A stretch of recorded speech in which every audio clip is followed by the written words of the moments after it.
ఏమండి, గాలిలో మేఘాలని లెక్క పెట్టడం ఆపి కాస్త ఖాళీగా ఉన్న మన పొట్టల గురించి ఆలోచించండి.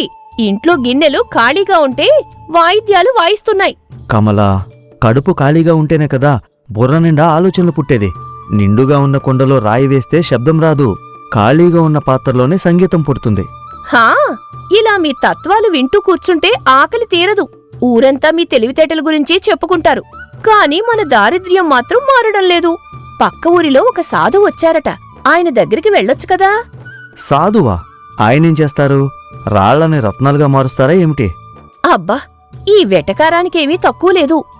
నాయనా, నేను గాలి పీలుస్తున్నానో లేదో అని చూడటం కంటే నీ బుర్రలో ఎన్ని ఆలోచనల గాలి వీస్తుందో చూసుకో అనగానే రామలింగడు ఆశ్చర్యంతో వెనక్కి జరిగి వెంటనే చేతులు జోడించి, అపరాధం స్వామి, క్షమించాలి. మీ ధ్యానానికి భంగం కలిగించకూడదనే అలా చేశాను.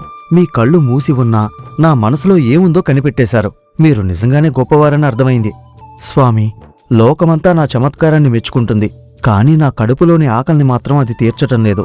నా తెలివికి ఒక దైవికమైన శక్తి తోడైతే లోకానికేదైనా మేలు చేయగలనని నా ఆశ. సరే, నీకు ఒక మంత్రాన్ని ఉపదేశిస్తాను. ఈ మంత్రాన్ని అర్ధరాత్రి వేళ ఆ కాళికాదేవి ఆలయంలో 1000 సార్లు జపించు. ఆ తల్లి ప్రత్యక్షమై నీకు వరమిస్తుంది. 1000 సార్లు జపించడం పెద్ద కష్టం కాదు స్వామి, కాని ఆ తల్లి భయంకరమైన రూపంతో ప్రత్యక్షమవుతుందని విన్నాను.